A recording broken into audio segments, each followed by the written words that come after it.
তোমাদের অর্ধবার্ষিকী মূল্যায়নের সকল সমাধান পাবে আমাদের মূল্যায়ন হেল্প গ্রুপে।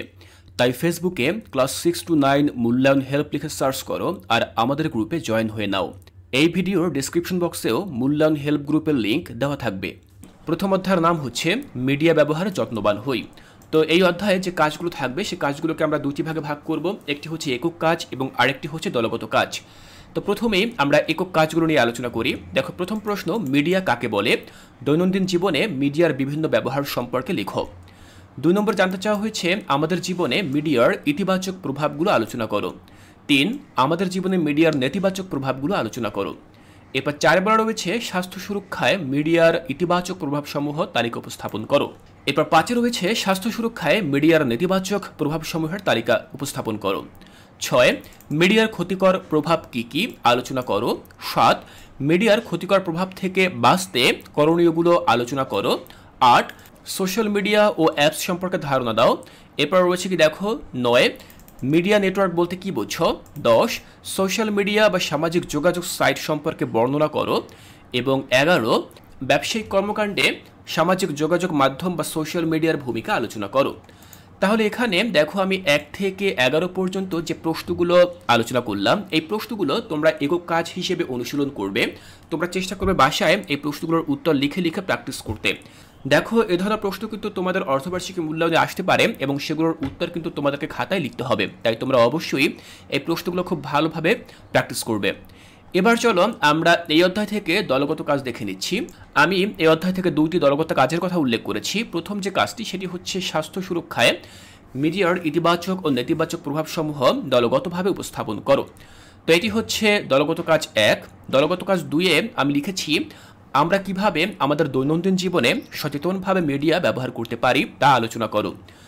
তো আমরা এই কাজটি দেখলাম। তো তোমরা দলগতভাবে এই কাজগুলো অনুশীলন করার চেষ্টা করবে যাতে করে এই প্রশ্নগুলো আসলে তোমরা খুব সহজভাবেই সেটির উত্তর উপস্থাপন করতে পারো।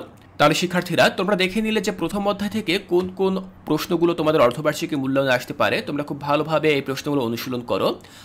আমাদের দ্বিতীয় অধ্যায়ের নাম হচ্ছে স্বাস্থ্য অধিকার চর্চায় সচেতন হই, সহজে স্বাস্থ্য সেবা পাই।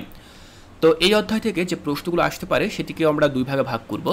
একটি হচ্ছে একক কাজ এবং আরেকটি হচ্ছে দলগত কাজ। তো প্রথমে চলো আমরা একক কাজগুলো দেখে নিচ্ছি। প্রথম কাজটি হচ্ছে স্বাস্থ্যসেবা গ্রহণকারীদের অধিকারগুলোর তালিকা উপস্থাপন করো। দ্বিতীয় কাজটি হচ্ছে স্বাস্থ্যসেবা প্রদানকারীদের অধিকারগুলোর তালিকা উপস্থাপন করো। 3, স্বাস্থ্য অধিকার রক্ষায় তুমি কি ভূমিকা পালন করতে পারো সংক্ষেপে আলোচনা করো। 4, অসুস্থদের স্বাস্থ্য অধিকার রক্ষায় করণীয়গুলো আলোচনা করো।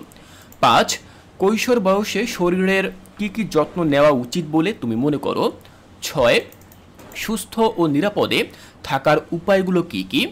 এরপর দেখো 7 নম্বরে আমি লিখেছি ব্যক্তিগত স্বাস্থ্য ও পরিচ্ছন্নতা বজায় রাখার জন্য আমাদের কতগুলো অভ্যাস গড়ে তুলতে হয়, এই অভ্যাসগুলো কি কি তা লেখো। তাহলে এখান থেকে তোমরা একক কাজ হিসেবে 7টি কাজ দেখলে। এই কাজগুলো খুবই গুরুত্বপূর্ণ। এগুলো তোমরা অবশ্যই বাসায় বসে প্র্যাকটিস করবে যাতে করে এই প্রশ্নগুলো পরীক্ষায় আসলে তোমরা খাতায় যেন এই প্রশ্নগুলোর উত্তর সঠিকভাবে লিখতে পারো। এবার আমরা দেখে নেব এই অধ্যায় থেকে দলগত কাজ কি থাকতে পারে। দেখো, প্রথম যে দলগত কাজ সেই কাজটি হচ্ছে বাংলাদেশের স্বাস্থ্যসেবা গ্রহণকারী ও স্বাস্থ্যসেবা প্রদানকারীরা কি কি অসুবিধার সম্মুখীন হয়ে থাকেন দলগত আলোচনা করো। এটি হচ্ছে প্রথম দলগত কাজ। দ্বিতীয় কাজটি হচ্ছে স্বাস্থ্য অধিকার সচেতনতায় দলগতভাবে পরিকল্পনা তৈরি করো। তাহলে শিক্ষার্থীরা, এখানে যে প্রশ্নগুলো আমি আলোচনা করলাম তোমাদের অর্ধবার্ষিকী মূল্যায়নের জন্য, এগুলো কিন্তু খুবই গুরুত্বপূর্ণ। এই প্রশ্নগুলো আমি তোমাদের মূল বই থেকে খুঁজে খুঁজে বের করেছি যাতে করে তোমরা প্র্যাকটিস করতে পারো। তোমরা অবশ্যই প্রতিটি প্রশ্ন খুব ভালোভাবে অনুশীলন করবে যাতে করে মূল্যায়নে এই প্রশ্নগুলো যদি আসে তাহলে তোমরা যেন খুব সহজভাবে এগুলোর উত্তর উপস্থাপন করতে পারো। আমাদের তৃতীয় অধ্যায়ের নাম হচ্ছে সব বাধা পেরিয়ে চলো যাই এগিয়ে। তো এই অধ্যায় থেকে যেগুলো একক কাজ হিসেবে আসতে পারে সেগুলো হচ্ছে প্রথমত 5টি ইনডোর খেলার নাম লেখো এবং 5টি আউটডোর খেলার নাম লেখো। প্রথম এই 2টি প্রশ্ন কিন্তু আসতে পারে। এখন ইনডোর খেলা কি এবং আউটডোর খেলা কি এগুলো কিন্তু তোমরা জানো। ইনডোর হচ্ছে যেই খেলাগুলো সাধারণত আমরা কোনো আবদ্ধ জায়গায় বসে খেলতে পারি, যেমন আমরা লুডো খেলতে পারি, দাবা খেলতে পারি, ক্যারম খেলতে পারি। এরপরে ব্যাডমিন্টন রয়েছে, ভলিবল রয়েছে, এগুলো কিন্তু ইনডোর খেলা। এরপরে ব্যাডমিন্টন রয়েছে, এইসব যে খেলাগুলো রয়েছে এগুলো কিন্তু ইনডোর খেলা, অর্থাৎ খুবই স্বল্প জায়গায় আবদ্ধ অবস্থায় কিন্তু আমরা এই খেলাগুলো খেলতে পারি। তো এরকম 5টি খেলার নাম তোমরা উল্লেখ করবে। এরপরে 2 নম্বর যেটি লেখা রয়েছে 5টি আউটডোর খেলার নাম লেখো। আউটডোর বলতে সাধারণত ওই সকল খেলাগুলোকে বোঝায় যে সকল খেলাগুলো খেলার জন্য উন্মুক্ত জায়গার প্রয়োজন হয়, অনেক বড় মাঠের প্রয়োজন হয়। যেমন ক্রিকেট, হতে পারে ফুটবল, এ ধরনের যে খেলাগুলো রয়েছে, হকি আছে, ভলিবল রয়েছে, এই যে খেলাগুলো রয়েছে এগুলো কিন্তু আউটডোর খেলা, কারণ এই সকল খেলা খেলতে উন্মুক্ত জায়গার প্রয়োজন পড়ে, বেশ খোলামেলা বা বড় মাঠের প্রয়োজন পড়ে। তো এরকম 5টি আউটডোর খেলার নামের কথা তোমরা মুখস্থ করে যাবে, যাতে করে তোমরা লিখতে পারো। 3 নম্বর বলা রয়েছে কয়েকটি ইনডোর ও কয়েকটি আউটডোর খেলার নাম লেখো যা সবাই খেলতে পারে না। কেন খেলতে পারে না তা উল্লেখ করো।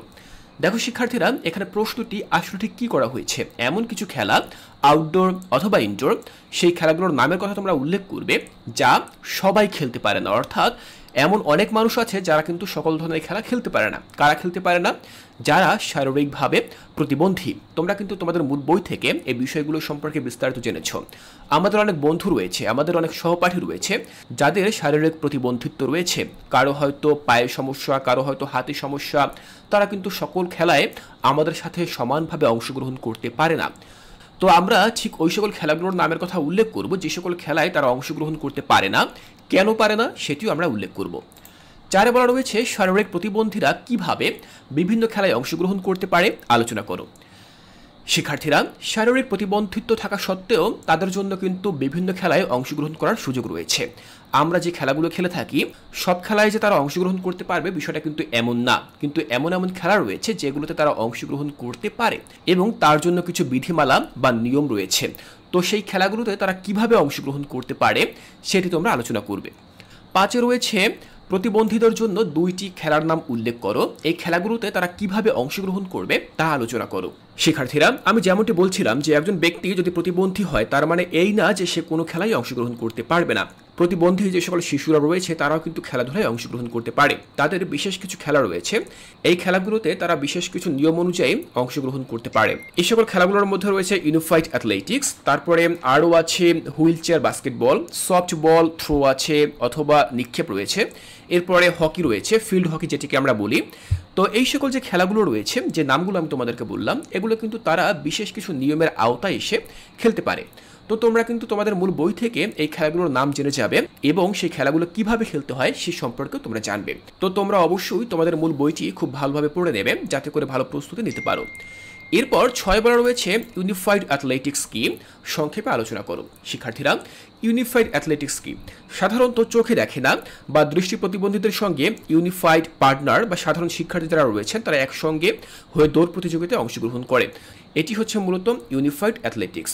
অর্থাৎ তোমার কোনো সহপাঠী যে চোখে দেখে না বা দৃষ্টি প্রতিবন্ধী, তো তাকে সাথে নিয়ে তুমি যদি কোনো দৌড় প্রতিযোগিতায় অংশগ্রহণ করো তাহলে সেটি হচ্ছে ইউনিফাইড অ্যাথলেটিক্স।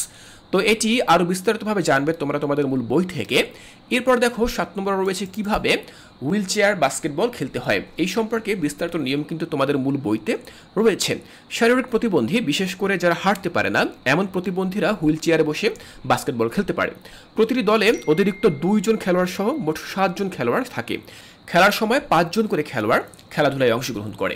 তো এই যে নিয়মটি বললাম ঠিক এভাবে হুইল চেয়ার বাস্কেটবল অনুষ্ঠিত হয়, যেখানে মূলত শারীরিক প্রতিবন্ধীরা অংশগ্রহণ করতে পারে।